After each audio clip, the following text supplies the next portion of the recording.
Hi, I'm Steve George, Landscape Horticulture Specialist with the Texas A&M AgriLife Extension Service. The focus of today's video is easy steps to creating beautiful landscape designs. We're delighted to have you. I've been doing landscape design schools for homeowners for many years. It's one of my favorite subjects. The design principles I'm going to share with you are easy to understand and to learn, and once you grasp them, you can apply them in concert with your excellent judgment and good taste. Now, at the end of this video, I will share some, we'll go over some drawings that will illustrate several of these key points. So as a general introduction to landscape design, what are the reasons? Why do we landscape? There are lots of good reasons. It's the least expensive way to increase your living area. It greatly increases your property value to have a beautiful landscape. It's your chance to add beauty and individuality and serenity.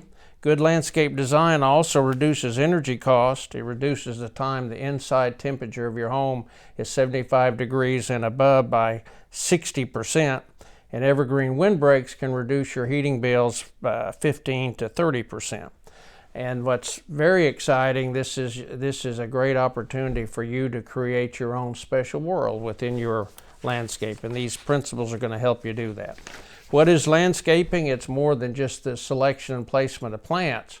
What we want to do is develop the spaces around your home and outbuildings to increase their beauty and utility and to reduce maintenance. A well-designed landscape, certainly an earth-kind landscape, once it's in and mulched, is very low maintenance. Now, these landscape principles, they don't change. They're the same on the East Coast or the West Coast or here. So design principles don't change. Plant materials change a lot. But these principles apply to a brand new home with no plants at all. They also apply to an older home that has maybe a partially developed or overgrown landscape. Now, in my experience, if a landscape is 8 or 10 years old or older, one of the first things you're going to need to do is come in and have removed shrubs that have overgrown their allotted space. How much does landscaping cost? Books will tell you 10 to 20% the cost of the home and the lot. I think we have some options that would be less than that. You want to plan the home and landscape together before you start construction. I've seen homes that would be very difficult to landscape their way out of. So what I recommend is you make an overall landscape plan and then implement it in phases as you get the time and money and energy. And you start with the area of the landscape that's of the greatest interest to you and your family. But if you will, in terms of cost, if you will purchase plants in the sizes where you get the best value, and with annuals, that would be buying them by the flat. Shrubs buys a 1 gallon, trees is a 5 gallon. And for an average size lot in town, just for the woody plants and bed prep. This is not hardscape. This isn't building decks or anything like that.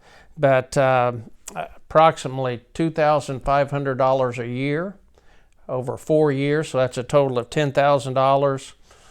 That may not pay for all of it, but that's certainly going to get you some beautiful landscape beds. Now, proper bed preparation is crucial to your success, especially in challenging soil types such as heavy clay. So my best advice, if you're putting in a landscape bed and only have $1,000 total for that bed, I would not spend more than $500 on the plants, and I'd spend the remaining $500 on doing really good bed prep. That would be compost, mulch, and probably expanded shale in a heavy clay. All right, let's talk about tree function and placement. Trees do a lot of wonderful things for us, and framement trees are very important. You want to plant them off and on about a 45-degree angle from the front corners of your home. And their purpose there is to soften and obscure where the upper roof corner meets the sky. That's what we want to soften. What you certainly want to avoid is planting a tree right in the middle of your yard, because that visually cuts your home in half. We want to do everything we can to make your home look bigger, and the dimension in which we can do that, we can make it look longer, and there are several ways to do that. Enfrainment trees is one of the major ways. You can also use enfrainment trees in the backyard to enframe a particularly beautiful view. Enfrainment trees need a spreading canopy. I would avoid the strictly pyramidal plants, and they can be evergreen or deciduous. Of course, deciduous means they drop their leaves in the fall. Shade trees, they're important on the south and very important on western exposures. They need a spreading canopy. You want them to be deciduous because you want them to provide shade in the summer. Then you want to drop their leaves so you get maximum solar heating in the winter. Background trees, they're planted in the backyard, but when you stand in your front yard and look towards your home, the canopies of these background trees extend above the ridge line of the roof. This provides depth and definition. It helps to visually tie the house to the site. Now, background trees can be evergreen or deciduous, and they can be spreading or pyramidal, so there are lots of choices there. Accent plants, boom, they draw the viewer's eye wherever you plant them. So you have to be careful where you plant them. There are only two places you want accent plants: flanking the front door in the front yard, and then in the accent corner of the backyard. Those are the only two places. Patio trees, typically we recommend small flowering trees. They need a spreading canopy. I think you'd be happier with a deciduous tree, and you certainly want one that does not have messy fruit. All right, screening. This is important to provide privacy or to mask unattractive views. These can be evergreen or deciduous, and we use them typically in groups of 3, 5, 7. Trees, shrubs, it doesn't matter. Odd number groupings of a given plant are usually more attractive. All right, let's switch gears. One of the very important first things you do, regardless of how large or small the property is, you want to separate it into 3 use areas. The front yard is the public area, and in the backyard you're going to have to make a bold decision, because you're going to have to carve out 2 areas there. The larger one will be the family living area, and the smaller one will be the service area. So that's public area, family living, and service. In the public area, this is where your guests get the first impression of the owners. You want your landscape to tastefully understate your home. You want the home to be the star. So when people drive up to your home, we don't want them to look at the landscape and go, Lord, I mean, my goodness, look at all these plants. No, you want them to drive up and think, what a beautiful home this is. So public area includes the front yard, driveway, and the front door. You want to keep it simple and very tasteful. You want an open turf area, and here's where an oval is going to be your best friend with plantings on the border. Typically we use evergreen shrubs in the front, and you can also use some nice perennials. So in the backyard, we're going to split it in 2 areas. The family living area will be the larger one. It's also called a private area. It includes the backyard and the patio. It relates to the family room and kitchen of your home. You need privacy in the family living area. And again, just like in the front, I would start with designing an oval. We want an open oval of turf, and then plantings around the periphery or borders of that. I would use some evergreen and some deciduous in the family living area. You want bold splashes of color, not little sprinkles, 1 of this and 2 of that. We want drifts of color. And you want a succession of bloom. There are certain shrubs, especially deciduous flowering shrubs, they only bloom for 2 or 3 weeks in the spring, but they're magnificent when they're in bloom. So you can plan where you have, as one stops flowering, another one will begin. Patio is needed for entertaining and relaxing, and you want an open area then for more active things like tossing a football around. And this is a place to put the children's play area. Service areas can be located on the side of the home or in one of the back corners. It relates to the garage and the utility room, and you're going to want to screen it from view with either panels of fencing and or shrubs. The service area is where you put everything you don't want to have to look at. And if your vegetable garden looks like mine, it needs to be in the service area. Cut flower gardens do firewood, trash cans, dog runs, boat storage, and this is absolutely, with only one or two exceptions, where you want to put your outbuildings. All right, let's talk about landscape design principles. We'll start with the public area, which is the front yard. If the architecture of your home is symmetrical, meaning one side looks almost identical to the other side, then I would go ahead and balance your plants as well. However, if the architecture of your home is asymmetrical, which most of them are, so one half or one end is going to appear heavier, you want to counterbalance that weight by putting accents and more plants on the other side to counterbalance that heavier appearance. Scale, if you have a big house, you're going to need big plants. Accents, now you can use trees or shrubs pruned to trees, annuals, porch lights, all these can be accents. And your front door is the major focal point of this whole area. Now you may need to emphasize that door by painting the trim or replacing the door or even adding a glass door. We're going to have two accents. The major accent is larger, minor accent is smaller. They're going to be flanking the walk at the front door. To decide where you want to put that major accent, I would draw an imaginary vertical line through your front door, decide which half of the house appears heavier. Windows add weight, garage doors add weight, length adds weight.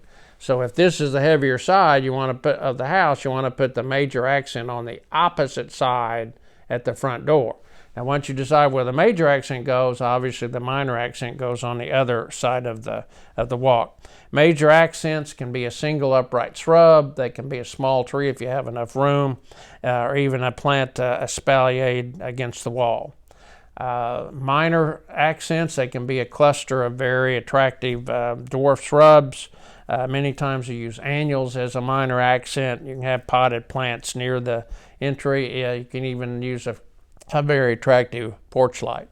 Remember, anytime you have a single upright plant, boom, the eye stops right there. We only want that to happen flanking the front door or in the accent corner of the backyard. You don't want to have shrubs crowding the walkway, so be sure and keep those away. Corner plantings, we can handle those in two ways. You can sweep around the corner, that looks great. Or you can sweep out into the yard towards the bait. Remember, you're going to have an enfrainment tree out here about 15 or 20 feet, so you can bring the shrubs out toward that. Another way and by arranging shrubs like that, it helps to tie the house to the side. It helps to soften it. And another way to really lengthen your home, you want at least 1/4 of the front of your home to just be planted in a ground cover. Especially ground covers of small leaves like Asiatic jasmine. They make any area look bigger, so they're going to make your house look bigger. To have taller shrubs at the corner, and then the plants get shorter as they approach the front door, then boom, we're going to catch them with our major and minor accent. That creates a visual funnel leading the viewer's eye to the front door, and that's exactly what we want. There's a group of transition plants. They're going to they're going to be your bridge between the accents and the corner shrubs, and normally we use very dwarf shrubs or ground covers to act as that transition. People ask me how tall should the corner shrubs be, and the answer to that is when they're fully grown, they should be no taller than half the distance from the ground to the eave line. So if the eaves of your home are 8 feet off the ground, at maturity you don't want those shrubs to be any taller than 4 feet. Now, if you have lower shrubs that necessitate lower eaves, that necessitates shorter plants. You may even want to use dwarf plants in some instances. But remember, shrubs taller at the corner, and then they get lower approaching the front door. In terms of shrub arrangement, there's an old axiom in landscape design that is 3 of a kind for line of design. That means when you use a shrub, you should use at least 3 of them, 3, 5, 7, depending on how much room you have. We don't want one of this and a few of that and one of something else. And if you can use two drifts of the same shrub in the same viewing area, that's really helpful. That gives you much needed continuity, makes your home look bigger. Typically we use primarily evergreen shrubs in the front because they look nice year round. I would let them grow naturally. I don't shear any shrubs. I would suggest you choose shrubs that have a very attractive natural growth habit. That means you don't have to shear them. Again, we want that open oval of turf with our shrubs and perennials, other plants along the periphery. Ground covers, they make any area look larger, and they give a sophisticated look.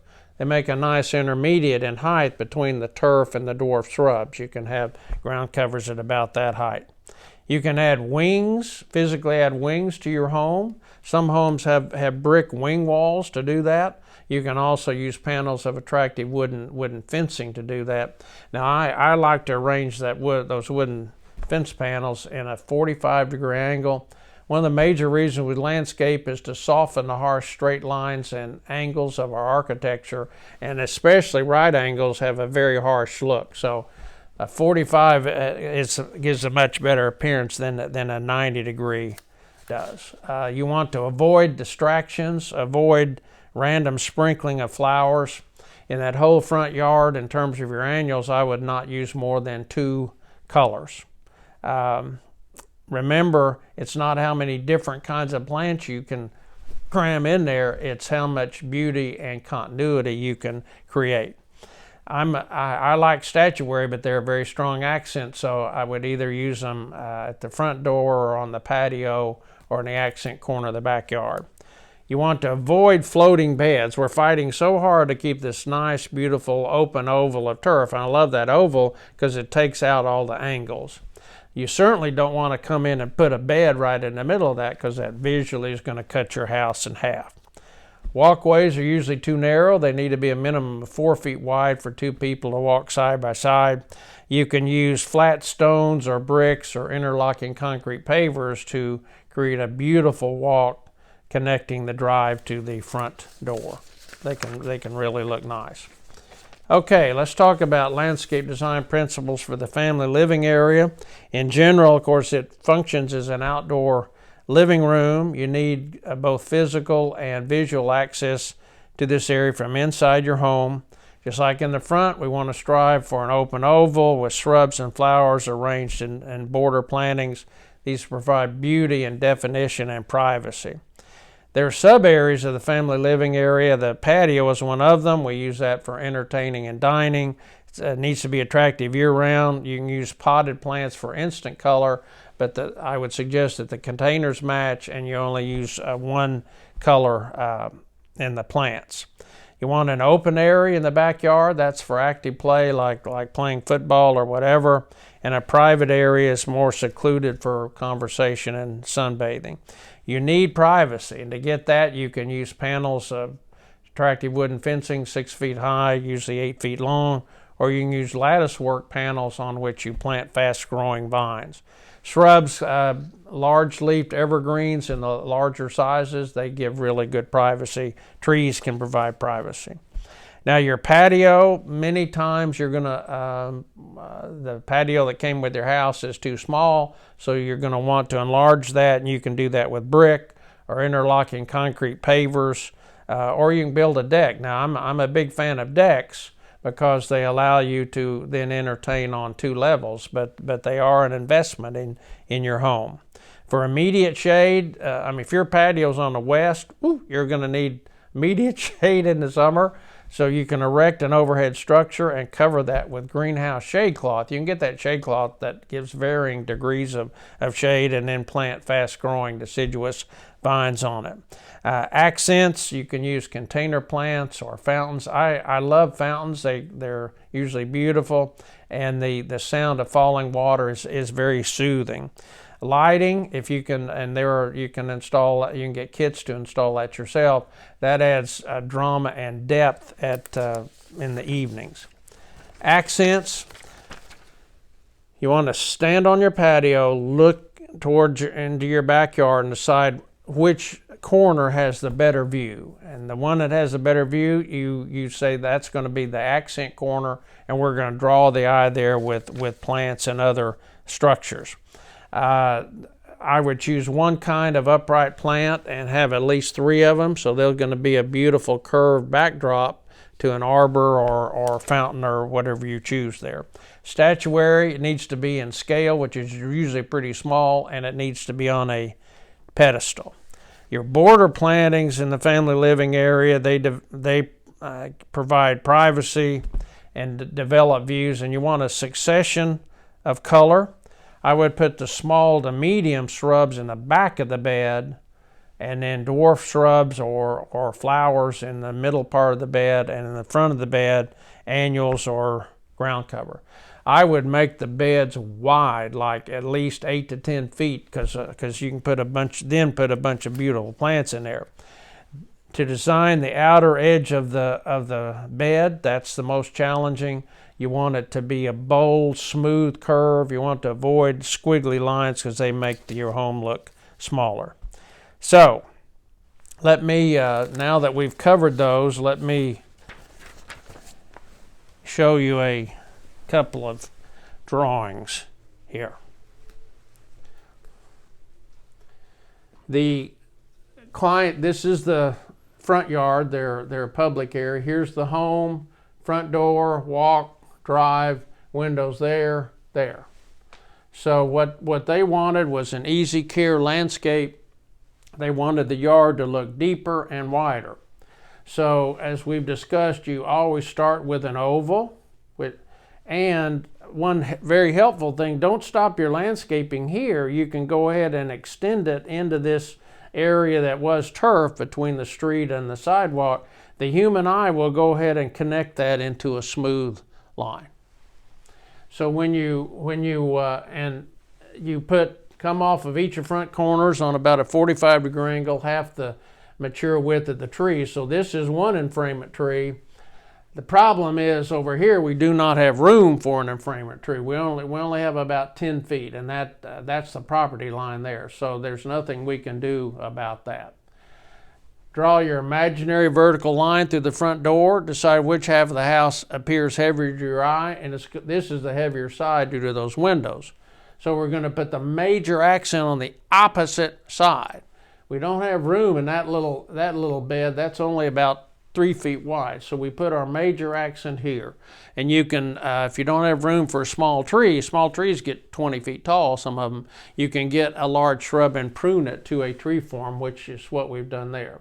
So that's our major accent. Then we have coordinated beds of annuals. So in your annuals, you don't want to use more than 2 colors.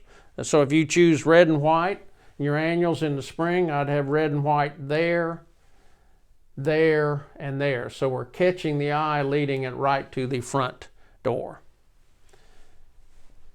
We need a pathway here to access the backyard, so we added this path, and you want everything you do to reinforce the beautiful line of that oval. So I hope you can see that that's an oval. All we've done is to expand that area right there. You don't want to use more than 3 different kinds of shrubs in the front. So here's would be one kind, probably dwarf Yaupon holly. We want a taller shrub here, maybe dwarf Burford holly, and we use the dwarf Burford there, and the human eye will go ahead and connect that into a smooth curve. So we've repeated the dwarf Yaupon holly. This, I would use one of the larger growing Liriopes. So we'd have the same plant there and there to tie it together. This would be a larger growing perennial and a shorter growing perennial in front of it. We would use the shorter growing perennial here as well, so that ties together. I would choose one kind of large shrub and prune it to a tree form. Crepe myrtles are good for this. So we've tied the same ground cover there, and there. I would probably use Asiatic jasmine in this area as a small leaf, so that's going to make that. This is going to make that house look significantly larger. It's going to be easy to maintain, and it makes the yard look longer and deeper. We certainly don't want to put anything right here. Okay, these let me show you how this is done. The clients here, this is their backyard. It has the appearance of a long, narrow area, kind of like a bowling alley. And a lot of people are intimidated by a big open backyard. They don't know where to start. So you need to be very decisive here, and you're going to say, okay, by gosh, this is going to be the family living area, and this is going to be the service area out here. And their design goals, they want the yard to look wider and not so deep. They want a fountain, an arbor with a bench, lots of flowers. They love roses. They're in an area of the state where rose rosette is not a big problem, thank goodness. They want color over as much of the year as possible. They want vegetables and herbs, fruit, and they want this done in harmony with nature, so they need to use the earth kind approach. All right, now what I'm going to draw here, this is going to be several years of work, probably 4 or 5, and they tackle it in easy stages. So let's lay out where our family living area will be. And I would do this with attractive wooden fencing. Hopefully this is a wooden fence, I'd use the same type of fencing if it is. So this is now the family living area. This is going to be service. So the first thing that goes, we need to move this shed out of our family living area, because we're going to make that family living area look beautiful. So I would put the shed out here. And that would be the door there. They wanted to enlarge their patio, so they come in with brick or interlocking concrete pavers or any number of materials to make their patio larger. You want to get all of the construction done first, because you don't want to go to a lot of effort to do great bed prep and then have construction come in and run over it. So I would get the shed moved. I would enlarge the patio. So let's draw an oval. Remember, you want not big wide beds, because we're going to put a bunch of flowers in there. We need to shield this from view, so I would come in with probably tree-formed crepe myrtles to do that. And this is a nice fence, of course. So you would design big sweeping beds like that in your oval.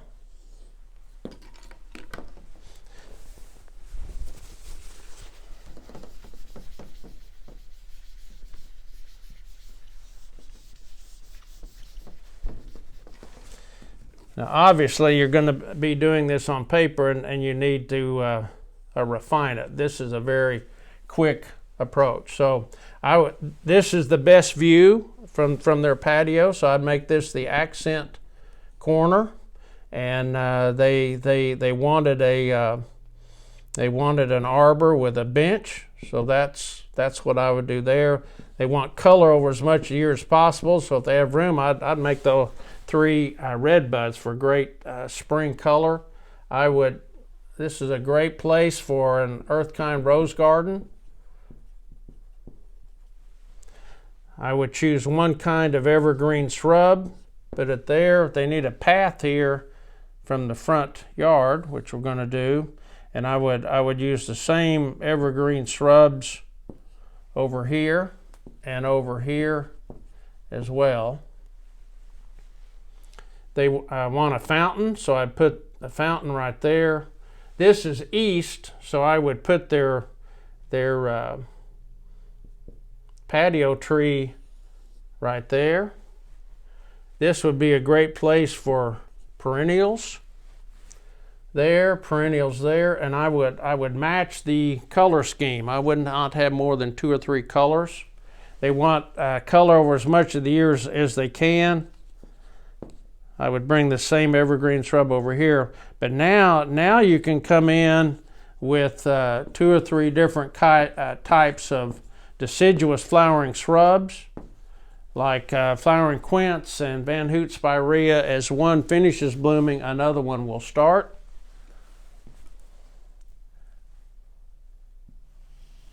Oh, can't even draw a straight line. I would make these at 45-degree angles and a beautiful arch with a gorgeous climbing rose on it. Here's where I'd put the vegetables and herbs. Here's where I would put the fruit. All right, I think we answered all of and annuals. I'd have annuals of the same color annuals there and there and there. So those annuals would tie together. If you have room, I would pick up one of these perennials as well. Okay. I would urge you to take the principles you've learned, combine those with your excellent judgment and good taste, do really good bed prep, use plants that are recommended by your local county extension agent. If you do those things, odds are you're going to be very happy with the results. Thank you for joining me today. I hope this information is helpful to you.